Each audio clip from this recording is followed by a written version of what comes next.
안녕하십니까? 인생의 복잡한 문제들을 말씀으로 단칼에 해결해주는 김종근 목사의 쾌도 남마입니다.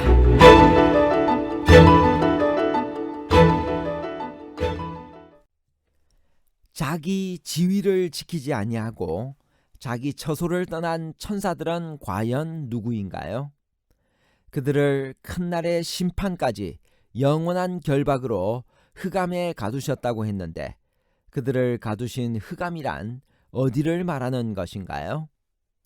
자기 지위를 지키지 아니하고 자기 처소를 떠난 천사들은 현재 우주에서 활동하고 있는 천사들인가요? 아니면 이 지구에 갇혀있는 타락한 악한 천사들을 말하나요?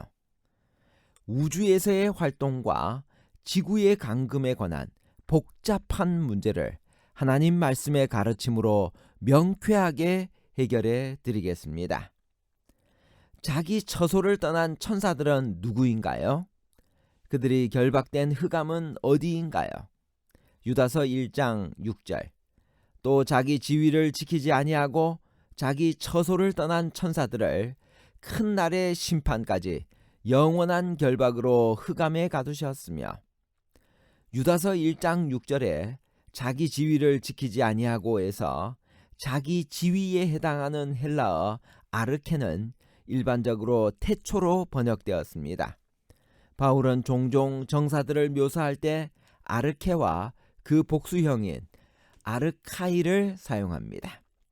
한 번은 아르케가 정사로 번역되었습니다.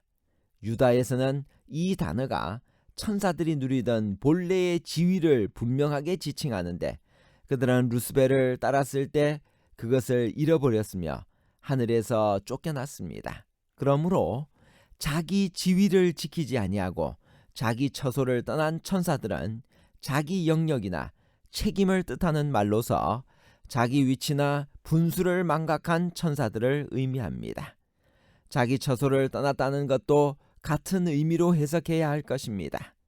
천사들은 본래 하나님의 사자로 많은 특권을 받고 하나님의 영광의 빛 속에 거하는 자들이었으나 교만과 오만으로 말미암아 자기 본래의 소명과 분수를 망각하고 창조주에게 반역하고 타락하게 되었습니다. 이 구절은 이사야 14장 12절에서 15절에 있는 말씀을 연상케 합니다. 너 아침의 아들 계명성이여 어찌 그리 하늘에서 떨어졌으며 너 열국을 엎은 자여 어찌 그리 땅에 찍혔는고 내가 내 마음에 이르기를 내가 하늘에 올라 하나님의 뭇별 위에 나의 보좌를 높이리라. 내가 북극 지폐의 산 위에 좌정하리라. 가장 높은 구름에 올라 지극히 높은 자와 비기리라 하도다. 그러나 이제 내가 음부 곧 구덩이의 맨 밑에 빠치우리로다. 하늘에서 사탄과 그리스도 사이에 어떤 대쟁투가 있었나요? 계시록 12장 7절에서 9절입니다. 하늘에 전쟁이 있으니 미가엘과 그의 사자들이 용과 더불어 싸울세 용과 그의 사자들도 싸우나 이기지 못하여 다시 하늘에서 그들이 있을 곳을 얻지 못한지라. 큰 용이 내쫓기니 예뱀 곧 마귀라고도 하고 사탄이라고도 하며 온 천하를 꿰는 자라. 그가 땅으로 내쫓기니 그의 사자들도 그와 함께 내쫓기니라. 하늘에 전쟁이 있었다고 했습니다. 이제 요한은 하늘에서 있었던 사탄과 그리스도 사이의 대쟁투의 역사를 그 기원으로부터 십자가에서 그리스도가 승리할 때까지, 그때 사탄이 마침내 이 땅으로 내어 쫓긴 것, 그리고 마지막 때까지 지상에서 벌어지는 쟁투의 흐름으로 간략하게 제시합니다. 사탄은 자기의 가면이 벗겨진 것을 알았다. 그의 행적은 타락하지 않은 천사들과 하늘 온 우주 앞에 공개되었다. 그는 살인자임이 판명되었다. 하나님의 아들의 피를 흘림으로써 그는 하늘 존재들의 동정을 더 이상 받을 수 없게 되었다. 그때부터 그의 사업은 제한을 받았다. 그가 어떤 태도를 취하든지 간에 그는 더 이상 하늘 궁정에서 내려오는 천사들을 기다렸다가 그들 앞에 죄로 인해 검고 불결해진 옷을 입고 있는 그리스도의 형제들을 고소할 수 없었다. 사탄과 하늘 세계 사이에 연결되어 있던 마지막 동정의 고리가 끊어졌다. 그럼에도 불구하고 사탄은 그때 파멸되지 않았다. 천사들은 그때에도 대쟁투에 포함되어 있는 모든 것을 다 깨닫지는 못했다. 문제가 되고 있는 원칙들이 더욱 분명하게 나타나야만 했다. 인류를 위해서도 사탄은 계속 존재해 있어야 했다. 천사들과 마찬가지로 인류도 영광의 왕과 흑암의 왕 사이에 있는 차이점을 알아야 한다. 인류는 자기가 섬길 자를 선택하여야만 한다. 시대의 소망 761페이지에서 762페이지에 있는 말씀입니다.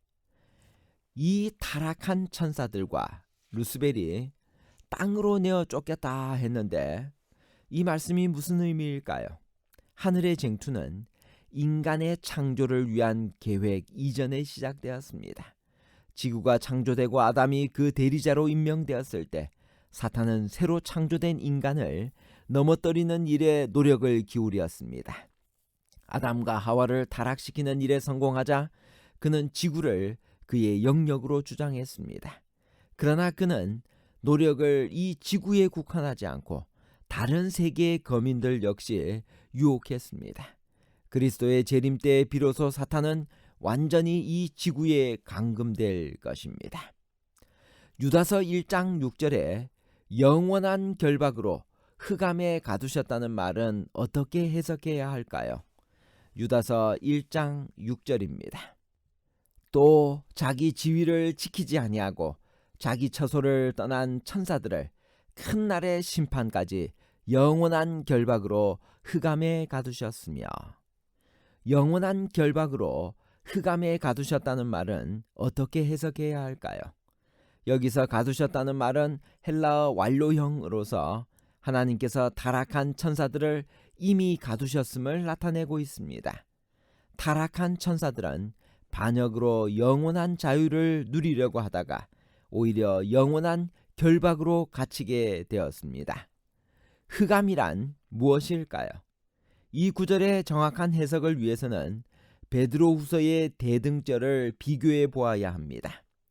베드로후서 2장 4절, 하나님이 범죄한 천사들을 용서치 아니하시고 지옥에 던져 어두운 구덩이에 두어 심판 때까지 지키게 하셨으며, 유다서 1장 6절, 자기 처소를 떠난 천사들을 큰 날의 심판까지 영원한 결박으로 흑암에 가두셨으며, 유다서 1장 7절이었습니다.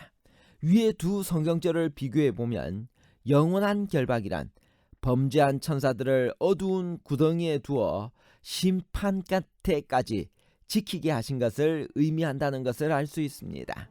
흑암에 가두셨다는 말은 지옥이나 어두운 구덩이를 말합니다. 그렇다면 지옥이 어디인가요? 지구 외에 어떤 다른 장소가 있다고 볼 수 없습니다. 그것은 성경적 사상도 아닐 뿐더러 만일 하나님께서 범죄한 천사들은 지옥이라는 특수한 곳에 가두셨다면 지금 지상에서 활동하고 있는 사탄의 세력들은 그러면 지옥에서 탈출한 악한 천사들이란 말인가요?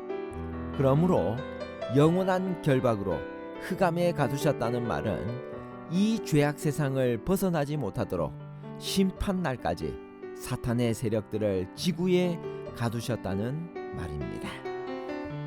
여기 시대의 소망에 이렇게 말씀하셨습니다. 대쟁투의 초기에 사탄은 하나님의 율법을 순종할 수 없으며 공의가 자비와 조화되지 않으므로 율법을 파기하지 않고는 죄인이 용서받을 수 없다고 선언했다. 모든 죄는 반드시 형벌을 받아야 하는데 만일 하나님이 죄의 형벌을 면제해 준다면 그분은 진리와 공의의 하나님이 될 수 없다고 사탄은 주장한다.